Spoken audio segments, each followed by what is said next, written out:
Hello hello guys and welcome back to the channel. I hope तुम लोग एकदम सब मस्त मज़े में होगे क्योंकि आज मैं तो हूँ।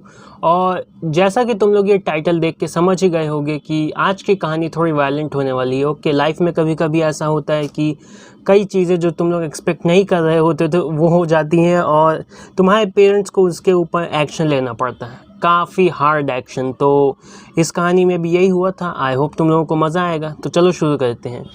तो यार हुआ ये था कि अभी अभी हमारे बड़े पापा लोगों के घर में एक शादी हुई थी और उस शादी में मुझे बहुत सारे पैसे मिले थे।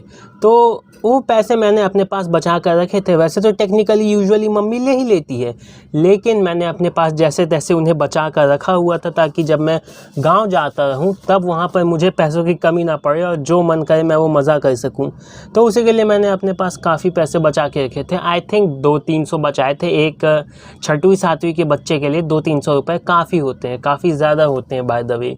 तो मैंने वही पैसे बचा कर रखे थे और जिस दिन हम लोग निकल रहे थे, यानी कि निकल ही गए थे, और उसके बाद हम लोग बस एक स्टेशन छोड़ के आगे जहाँ पे ट्रेन रुकी थी वहाँ जाते ही मैंने और मेरे चाचा की लड़की ने, हम लोग अपने चाचा के साथ ट्रैवल कर रहे थे और हम दोनों ने सोचा कि चलो कुछ खाएंगे क्योंकि मुझे अपना शो ऑफ करना था वो 200-300 रुपये का अपनी बहन के सामने। तो हम लोग उतरे और गए। वहाँ पर हम लोगों ने जो देखा, जो समझ आया सब उठा लिया। सैंडविच दिखा, सैंडविच उठा लिया हम लोगों ने। आइसक्रीम दिखी, आइसक्रीम उठा ली। किसी का कुत्ता दिखा वो उठा लिया। बच्चे नहीं उठाते, हम लोग अच्छे लोग हैं बाय द वे। मतलब जो भी हम लोगों को दिखा, जो भी ख़राब से ख़राब, गंदी से गंदी चीज़ एक 6वीं-7वीं का बच्चा खाने की सोच सकता है, वो सब हम लोगों ने उठाया और खाया। लेकिन कहानी बस यहीं पे ख़त्म नहीं हुई। जब हम लोग वापस गए तब उन लोग को हमें देखकर पता चल गया कि ये लोग कुछ तो कांड करके आए हैं और मुझे 2 झापड़ मार के पूछ लिया गया कि क्या किया था तूने। तो मेरी छोटी बहन ने अपेरेंटली सब कुछ उगल दिया कि हम लोग ये उल्टा सीधा खा के आए हैं। और उसके बाद में उसका साइड इफ़ेक्ट दिखने लगा, यानी उसे नहीं मुझे दिखने लगा। मुझे उस दिन पता चला कि मुझे मोशन सिकनेस काफ़ी ज़्यादा है और वो मोशन सिकनेस भी नहीं थी, बस काफ़ी बुखार सा आने लगा था। यानी कि मेरा गला ख़राब होने लगा और मुझे बार बार उल्टियाँ होने लगी, ये अजीब अजीब सा मेरी तबीयत ख़राब होने लगी। ओके, तो इसी के चलते जहाँ पे मेरे पापा, मैं, मेरी मम्मी और चाचा, हम 4 लोग बैठे हुए थे वहाँ पे। अब मैं, मेरे पापा और मेरी मम्मी बैठे हुए थे और चाचा नीचे बैठ गए थे क्योंकि ट्रेन में अब जगह नहीं थी और मेरी तबीयत इतनी ख़राब हो गई थी कि उन लोगों ने सोचा इसे गोली देकर सुला देते हैं। ओके, तो उन्होंने मुझे गोली दी और सुला दिया। मैं सोया नहीं था, बस वहाँ लेटा ही था और अचानक से मुझे एक आवाज़ सुनाई दी कि उठाओ ना अपने बच्चे को, पूरी जगह लेकर बैठा है। और मैंने सोचा ये कौन बोला है, चाचा तो ऐसा बोल नहीं रहे। तो मैंने देखा कि हमारे सामने एक आंटी आकर खड़ी हुई हैं और वो बोल रही हैं कि अपने बच्चे को उठा लो, मुझे भी बैठना है करके। जबकि मैं सच बताऊं तो पूरे ट्रेन में कहीं जगह नहीं थी और आंटी की बात में थोड़ा सा सेंस बनता है क्योंकि जगह नहीं है तो कोई तो मांगेगा जगह। तो मम्मी पापा ने मना कर दिया और कहा कि नहीं, हम लोग का बेटा बीमार है, उसको ये हो गया है, पता नहीं क्या हो गया है, सब चूतिया ही हमारा लौंडा, तो इसीलिए हम लोग इसे नहीं उठा सकते क्योंकि इसे अभी थोड़े आराम की ज़रूरत है। बट आंटी ने बिल्कुल नॉन सरप्राइजिंगली कहा, हाँ तो बीमार है तो मैं क्या करूँ। अरे भाई, बच्चा बीमार है, उसको लेटा कर रखा है, तुम क्या करो, तुम खड़े रहो चुपचाप, ज़्यादा बकचोदी ना करो। क्योंकि वहाँ पे आप जिसकी वो सीट थी वो तो उठ गया और जिसकी नहीं है वो बड़ा बकचोदी कर रहा है। तो खैर जो भी हुआ, वो आंटी अब मेरे को नहीं, मेरे मम्मी पापा को बोलने लगी कि उठा लो नहीं तो मैं आपके बच्चे के ऊपर बैठ जाऊंगी। अब देखो यार, अगर कोई हॉट आंटी होती तो मुझे यूजुअली प्रॉब्लम नहीं होती है, लेकिन तब मैं एक तो 6वीं-7वीं का बच्चा था और ऊपर से आंटी भी हॉट नहीं थी। तो मैंने सोचा कि नहीं, ये बिल्कुल ठीक नहीं होने वाला। मैं थोड़ा सा डर गया और मेरे मम्मी पापा ने मेरी तरफ देखा और बोला कि ऐसा उल्टी सीधी बात मत कीजिए, आप कहीं और जाकर बैठ जाइए। बट आंटी ने बिल्कुल नॉन सरप्राइजिंगली अपनी कही हुई बात पे चलने का फैसला किया और वो मेरे ऊपर बैठने ही वाली थी। जी हाँ, वो आंटी मेरे ऊपर लिटरली बैठने वाली थी। इतनी बड़ी भारी भरकम डायनासोर वो मेरे ऊपर बैठने ही वाली थी और तभी मेरे पापा ने उसको हाथ पकड़ के खींचा और अब भाई अब तो लड़ाई शुरू हो गया। मेरी मम्मी ने जो उसके मारे मुंह पे मुक्के मारे कि झापड़ मारे, आई डोंट नो, लेकिन मेरी मम्मी ने उसे मारना शुरू किया और मेरे पापा ने उस औरत को लिटरली पकड़ कर रखा था, ठीक है। जबकि वो यूजुअली ऐसा कभी नहीं करेंगे कि वो किसी और औरत का हाथ लगाएं, लेकिन अब कोई अगर लिटरली मेरे ऊपर बैठने ही वाला है तो कुछ तो करना पड़ेगा, इसीलिए वो ज़्यादा वायलेंस पे नहीं उतरे। लेकिन मम्मी, अरे भाई मम्मी ने तो जो रैम्पेज बरसाया है पूरा। तो यही हुआ। उसके बाद में वो आंटी वहाँ से गाली गलौज करती हुई भाग गई, ठीक। इतना सब होने के बाद जब वहाँ पे माहौल थोड़ा सा शांत हुआ था, तभी पापा ने देखा कि वो आंटी आसपास मंडरा रही है, रेकी कर रही है हम लोगों को, जैसे कि मुझे उठाकर ले जाने वाली है, ऐसा सीन बना रही है। तो पापा देख रहे हैं। उसके बाद थोड़ी देर बाद वो फिर वापस आई और फिर से गाली गलौज करने लगी और मेरे मम्मी पापा के साथ फिर से लड़ाई करने लगी।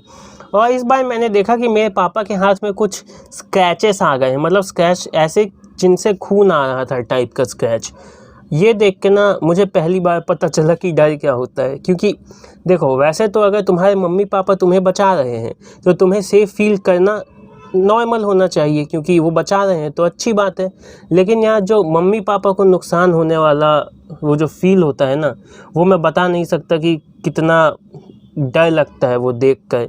तो मैंने अपने पापा के हाथ में वो स्क्रैचेस के निशान देखे और मैं इतना भी समझ गया था कि अब ये आंटी का टाइम थोड़ा ठीक नहीं चलने वाला है, क्योंकि मेरे पापा का खून आया और उनका दिमाग फिर गया। वो बोले बस अब हो गया, बहुत हो गया, तू यहीं बैठ, मैं इसको देख के आ रहा हूँ। और पता नहीं कहाँ से मेरे पापा ने बैग में एकदम अंदर हाथ डाला और एक चाकू जैसी दिखने वाले लोहे का टुकड़ा निकाला, और उसे बाहर जाकर ढूंढने लगे उस आंटी को। And I was like what the fuck, ये आदमी कब से हथियार रखने लगा? मतलब मुझे तो किसी ने नहीं बताया कि पापा हथियार रखते हैं। और यार मेरी फट के 64 हो गई थी, क्योंकि मेरा बाप अब खून करने नहीं वाले थे, लेकिन एक 6वीं 7वीं के बच्चे के दिमाग में तो यही चलेगा ना। तो यार मेरी तो लिटरली फट गई और मैं अपनी मम्मी के साथ था और मैं बोला, मम्मी चलो पापा को वापस लेके आओ। अब वही मेरा थोड़ा बिगड़ा हुआ चेहरा देखकर मम्मी बोली ठीक है चल। मम्मी गई, लेकिन पापा नहीं माने। पापा बोले आज तो उसको मैं निपटा के ही वापस आऊँगा। फिर मम्मी मुझे लेके आई, चाचा को लेके आई। चाचा ने भी इस सब में खैर बहुत किया था, लेकिन उनको मैं बीच में भूल गया। आई एम सॉरी चाचा, I am so sorry. But anyways, mummy मुझे भी लेकर गई, चाचा को भी लेकर गई और हम लोगों ने जैसे तैसे करके पापा को वापस बुलाया अंदर। और मैं झूठ नहीं बोल रहा हूँ यार, इस बार आंटी फिर वापस आई, लेकिन आंटी अपनी मर्ज़ी से नहीं आई थी, उनको उनका पति लेकर आया था। और हम लोगों ने देखा उनके पति की तरफ, और पापा उसे भी मारने को तैयार थे। आज तो मतलब पूरा रैम्पेज, ये क्रेटोस बन के सबको निपटा ही देंगे ऐसा लग रहा था पापा।